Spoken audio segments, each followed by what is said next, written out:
a expectativa de publicação do edital para o concurso do INSS em julho de 2025, vence a grande questão.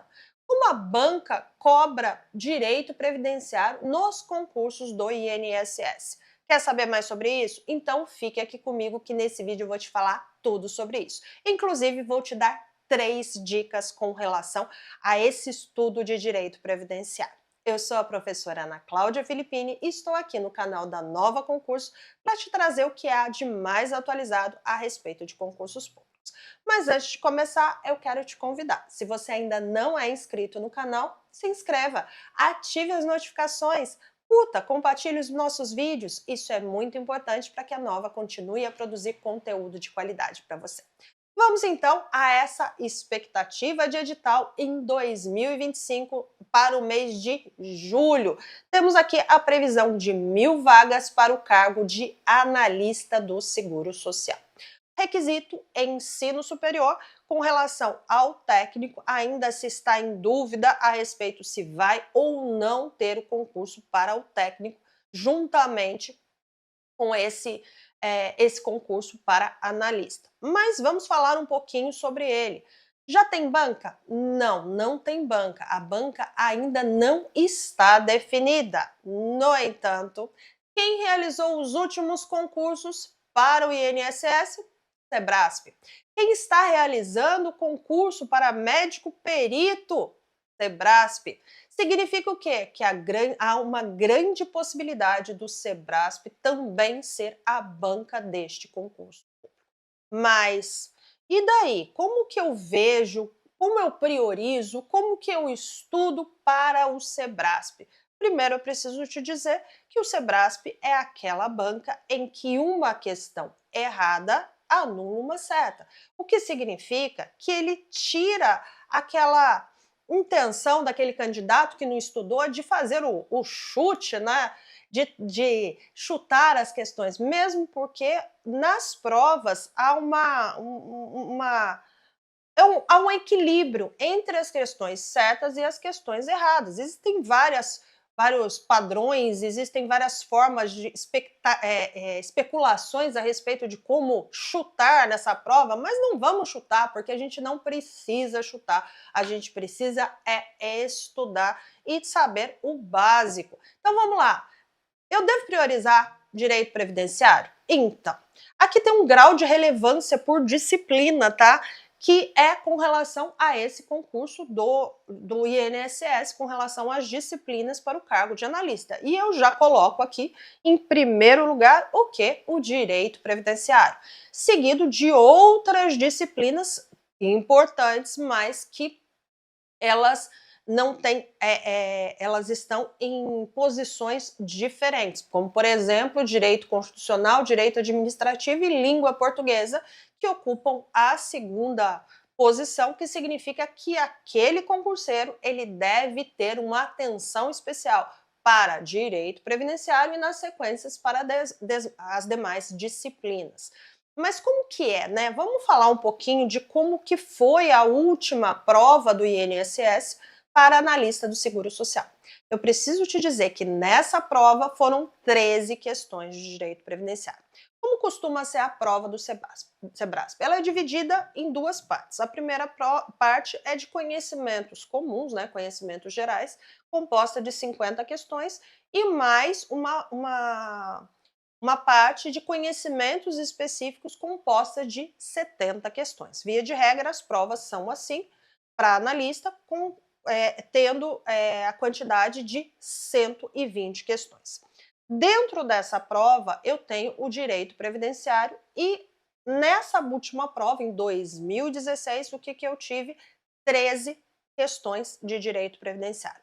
E como são essas questões? Vamos lá, vamos falar um pouquinho com relação a essa estrutura. Dentro dessa prova, existiram 10 questões consideradas fáceis. Olha, 13 questões, de 13, 10 eram tidas como fáceis, o que significa dizer que o direito previdenciário, para cobrança pelo CESP, ele não vai te cobrar minúcias, ele vai te cobrar alguns pontos que você, concurseiro, precisa saber. E o INSS, ele vai trazer os principais pontos, eu já vou falar das matérias, eu já vou falar das cobranças, o que é melhor dar enfoque, o que é bom dar uma olhada e também das legislações. Então, 10 questões tidas como fáceis. Além disso, uma questão média e 2 questões difíceis. São questões, perceba então que são questões em que o grau de exigência era que aquele candidato ele tivesse conhecimento sobre a matéria sem pedir muito aprofundado sobre o tema. Então, 10 questões fáceis. E como que foi essa cobrança com relação às matérias? Vamos a ela.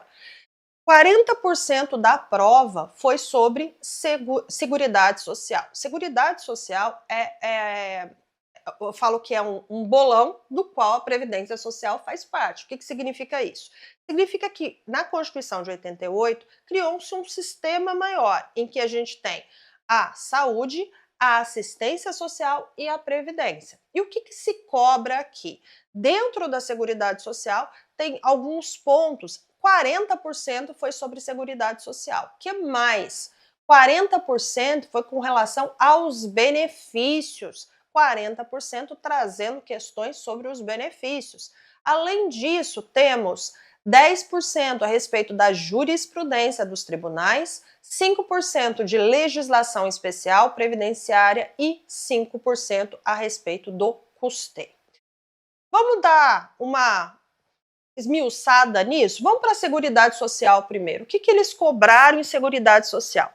Olha aqui, observe aqui que o conceito e o financiamento corresponderam a 25% da prova. Então, quando eu falo de conceito de Seguridade Social e dos princípios, ele correspondeu 25% destes 40%. Além disso, esse financiamento também faz parte. Quem financia? Onde que eu vejo isso?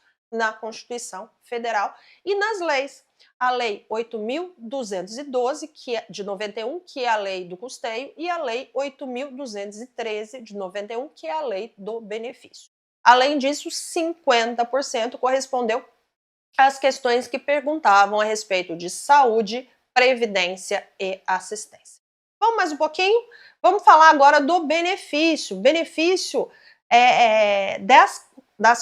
do 40% das questões de benefício, perceba que beneficiário e segurados ocupou grande parte das questões.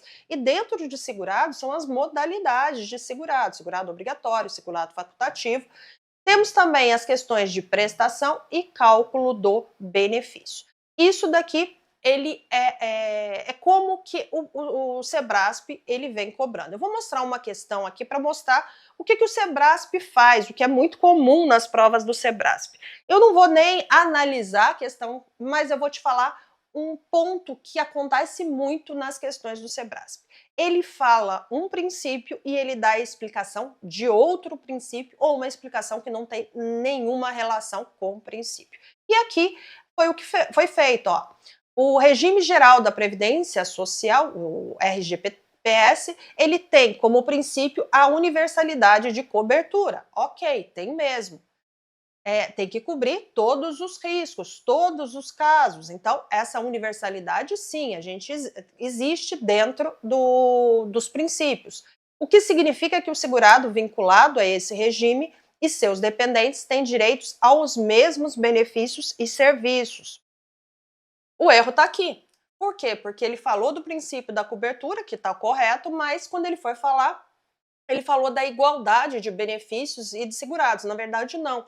Existem benefícios que são concedidos a alguns segurados, outros que são concedidos a outros. Então, a gente tem uma relação diferente, até mesmo temos períodos de carência diferente. Mas essa é uma questão que ela é muito usual nos concursos públicos do Sebrasp, que é a colocação de um nome de um princípio com a característica de outra coisa. Então, tá aqui, está errado, tá?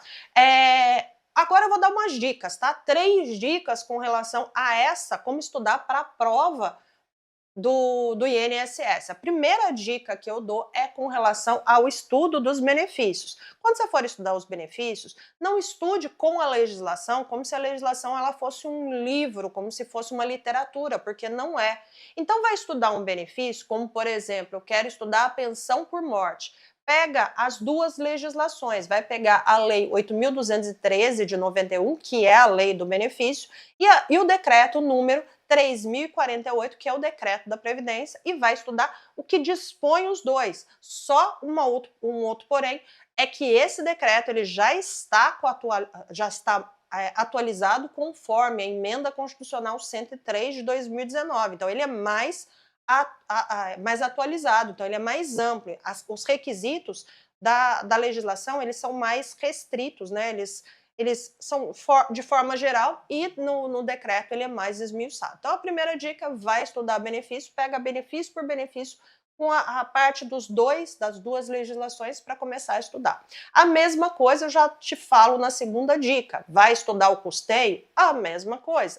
Estuda a lei de custeio, que é a 12.212, com o decreto da Previdência Social.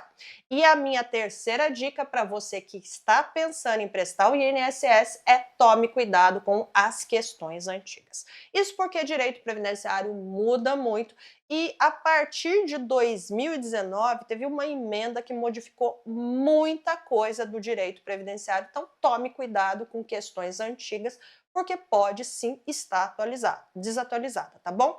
E também a gente tem uma instrução normativa do INSS, que é a 128 de 2022, que também pode ter alguma questão que é utilizando a instrução normativa contrária, tá bom? A anterior. E eu espero que tenha gostado. Até a próxima e bons estudos!